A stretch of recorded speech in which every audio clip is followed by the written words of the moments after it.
मां सरयू के आंचल में बसी हुई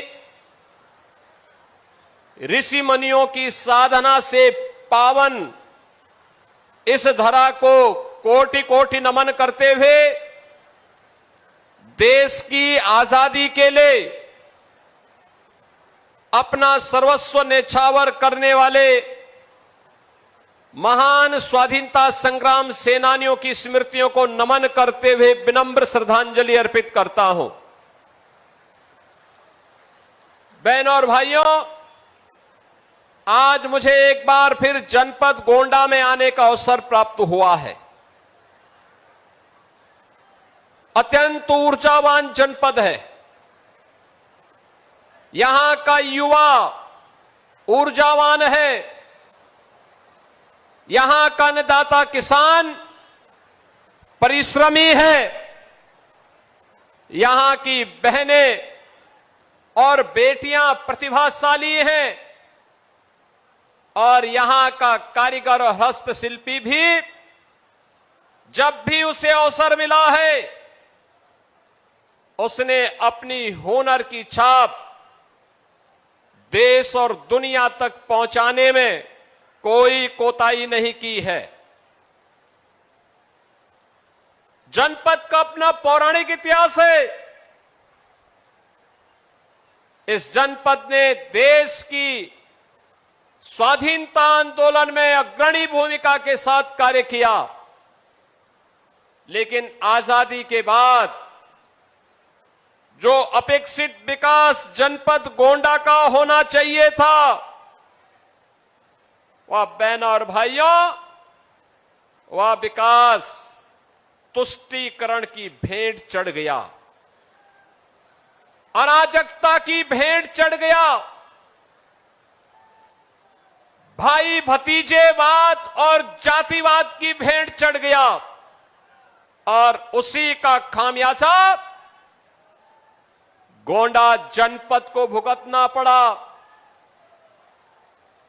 जहां पर सरयू मैया की असीम कृपा रहनी चाहिए थी और जहां की फसलें लहलहाते हुए देश के पेट को भरने का कार्य करती, एक नियोजित प्रयास के अभाव में वह जनपद पिछड़ता गया और एक समय ऐसा भी आ गया था जब उत्तर प्रदेश के अन्य जनपदों की भांति ही गोंडा के नौजवानों के सामने भी पहचान का संकट आ खड़ा हुआ। पहचान का संकट, जहां पर अपने प्रदेश में तो नौकरी रोजगार नहीं, लेकिन जब इससे बाहर भी जाते थे तो नाम सुनते ही अन्य जनपदों के लोग, अन्य प्रदेशों के लोग 10 कदम दूरी बना करके चलते थे। लोगों को लगता था कि पता नहीं कौन ये व्यक्ति है, क्या करके आया है। आज मैं कह सकता हूं, पिछले 12 वर्ष में प्रधानमंत्री मोदी जी के नेतृत्व में और पिछले 9 वर्षों में डबल इंजन की भाजपा की सरकार ने प्रदेश के विकास के लिए जिन कार्यक्रमों को अपने हाथों में लिया है, आज उसके परिणाम आप सबके सामने देखते हुए बन रहे हैं। अब आपको पहचान के लिए मोहताज नहीं होना होता है। अब आप देश के अंदर कहीं जाएंगे, कहीं भी आप जाएंगे, यूपी का नाम आते ही सामने वाले का चेहरा खिलता है और उसको लगता है जो आपसे 10 कदम दूरी बनाता था, आज वह आपको गले लगाने के लिए उतावला दिखाई देता है। आज आप गोंडा से बाहर किसी जनपद में जाएंगे, आज वह आपसे दूरी नहीं बनाता है, आज वह मित्रवत व्यवहार करता है, क्योंकि उसे मालूम है अयोध्या के बगल वाला जनपद गोंडा ही है। भगवान श्री राम के असीम कृपा प्राप्त करनी है तो गोंडा के नौजवानों के साथ दोस्ती करो, मैत्री करो। भगवान की अनुकंपा भी प्राप्त हो जाएगी। बहनों और भाइयों, आज यूपी के नौजवानों को नौकरी मिल रही है, सरकारी नौकरी भी। यूपी पुलिस में जब भर्ती हुई थी 60,244 भर्ती, सैकड़ों नौजवान गोंडा जनपद के भर्ती हुए थे, गोंडा के नौजवान भर्ती हुए थे, बहराइच के नौजवान भर्ती हुए थे, श्रावस्ती और बलरामपुर के नौजवान भर्ती हुए थे। आज कोई भी सरकारी भर्ती आती है, मैं नियुक्ति पत्र देने के लिए जाता हूं, उससे पहले पूरी सूची देखता हूं। मुझे अच्छा लगता है कि गोंडा का नौजवान भी अब सरकारी नौकरी प्राप्त कर सकता है, बिना भेदभाव के प्राप्त करता है। अब निवेश केवल गौतम बुद्ध नगर, नोएडा में और गाजियाबाद और मेरठ में नहीं हो रहा है, अब निवेश गोंडा में भी हो रहा है। गोंडा में भी निवेश होकर के यहीं के नौजवानों के लिए रोजगार भी ला रहा है। विकास कैसे होना चाहिए, मैं अभी मंच पर देख रहा था, मंच पे देख रहा था मैं, लगभग 20 लाभार्थी थे अलग अलग योजनाओं के।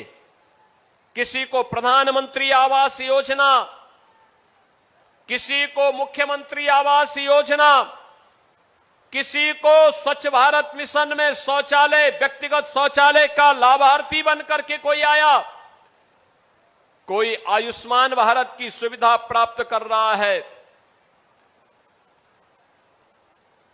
किसी को उज्ज्वला योजना का लाभ मिल रहा है, किसी बेटी को मुख्यमंत्री कन्या सुमंगला योजना का लाभ मिल रहा है, किसी को दिव्यांगजन पेंशन, किसी को निराश्रित महिला पेंशन और किसी को वृद्धावस्था पेंशन का लाभ प्राप्त हो रहा है। चेहरा नहीं देखा जा रहा है, जाति नहीं देखी जा रही है, क्षेत्र नहीं देखा जा रहा है, देखा जा रहा है एक कि अगर पात्रता की श्रेणी में है कोई भेदभाव नहीं होगा।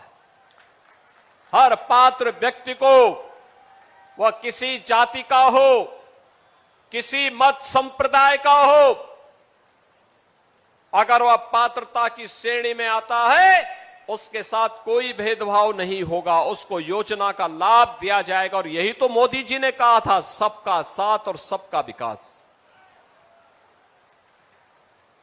कल्याणकारी योजनाओं का लाभ सबको, विकास की योजनाओं का लाभ सबको, बिना भेदभाव के योजनाओं का लाभ देंगे, बिना भेदभाव के विकास की योजनाओं को गांव और घर घर तक पहुंचाने का काम करेंगे। लेकिन अब वह नहीं होने देंगे जो 2017 के पहले होता था। 17 के पहले मुझे याद है मुझे 2015-16 में इस गोंडा में भी दुर्गा पूजा के समय दंगा करने का प्रयास हुआ था। यहां भी दंगे हुए थे, मां दुर्गा की मूर्ति को विसर्जन नहीं करने दिया जाता था, रामलीलाओं के आयोजन में अड़चनें डाली जाती थी, पर्व और त्योहार प्रारंभ होने के पहले, उत्सव प्रारंभ होने के पहले उपद्रव शुरू हो जाते थे। बेटी सुरक्षित नहीं, व्यापारी सुरक्षित नहीं, और सत्ता में बैठे हुए लोग 2017 के पहले इन दंगाइयों को, इन पेशेवर गुंडों को प्रश्रय देते थे, इनके सामने नतमस्तक होते थे। प्रदेश में कर्फ्यू रहता था, महीनों महीनों कर्फ्यू। असुरक्षा के वातावरण में न निवेश होता है, न विकास होता है, पहचान का संकट अलग से खड़ा होता है, नौजवान बेहाल होता है, किसान परेशान होता है, बहन और बेटियां असुरक्षित महसूस करती हैं, और विकास में पिछड़े पायदान पर हमारी गिनती जब होती है तो सम्मान नहीं होता है। यही तो होता था यूपी में। आज तो आप देखते होंगे उत्तर प्रदेश में 75 जनपद हैं, 350 तहसीलें हैं, 825 विकास खंड हैं, 762 नगर निकाय हैं, 14,000 वार्ड हैं और बहनों और भाइयों 57,000 से अधिक ग्राम पंचायतें हैं। बिना रोक टोक के योजना का लाभ सबको मिल रहा है। पर्व और त्योहारों में कोई व्यवधान नहीं डाल सकता है। उत्सव के रंग में किसी ने भंग करने का काम किया तो फिर वर्तमान तो जाएगा ही जाएगा, भविष्य भी स्वाहा हो जाएगा। दिल्ली प्रशासन की तरफ से कॉकरोच जनता पार्टी को अनुमति दे दी गई है। कोई रंग में भंग डालने का काम नहीं कर सकता, पर्व और त्योहार में व्यवधान नहीं डाल सकता। और जंतर मंतर में इस समय हमारी टीम यहाँ मौजूद है। साफ तौर पर देख सकते हैं भारी पुलिस फोर्स यहाँ मौके पर मौजूद है और प्रदर्शन करने वाले प्रदर्शनकारी भी यहाँ पर मौजूद हैं और लगातार प्रदर्शन कर रहे हैं। और वही शिक्षा की बहाली को लेकर और बेरोजगारी को लेकर लगातार ये प्रदर्शन किया जा रहा है। वही शिक्षा मंत्री धर्मेंद्र प्रधान के इस्तीफे की यहाँ मांग की जा रही है। अर्पित राय, अवध खबर एक्सपर्ट, दिल्ली। सामने देखा है जो पीढ़ी के इस्तीफे की यहाँ मांग की जा रही है। अर्पित राय, अवध खबर एक्सपर्ट, दिल्ली। भाग भी लिया और उस आंदोलन के दौरान तत्कालीन सरकारों के द्वारा हुए अत्याचार को भी महसूस किया था। तब राम का नाम लेने पर ही डंडे बरसते थे, गोलियां चलती थी। अयोध्या में भगवान राम का भक्त अयोध्या में नहीं जा सकता था। किस प्रकार की अराजकता थी। अब तो अयोध्या में राम भक्त के अलावा पेपर लीक मामले के बाद अब कॉकरोच जनता पार्टी अब सड़कों पर है। साफ तौर पर मेरे पीछे आप देख सकते हैं ये संसद मार्ग जो थाना है, थाने पे आके ये लोग पहले परमिशन लेंगे प्रोटेस्ट की और उसके बाद आगे बढ़ेंगे। वही अब RAF और हर व्यक्ति अपने आप को अभिभूत महसूस करता है, गौरव की अनुभूति करता है और पुलिस पूरी तरह से मुस्तैद है और जगह जगह पे बैरिकेडिंग कहीं भी होंगे आशीर्वाद दे रहे होंगे कि हमारी वर्तमान पीढ़ी कितनी धन्य है, अपनी आंखों के सामने मर्यादा पुरुषोत्तम श्री राम को विराजमान होते हुए देख रही है, भव्य राम मंदिर का निर्माण देख रही है और आपके संघर्षों का लाभ जहां कहीं भी आपके पूर्वज होंगे जिन्होंने राम मंदिर आंदोलन में योगदान दिया, जो घर में बुजुर्ग होंगे उनके आंखों में खुशियों के आंसू होंगे,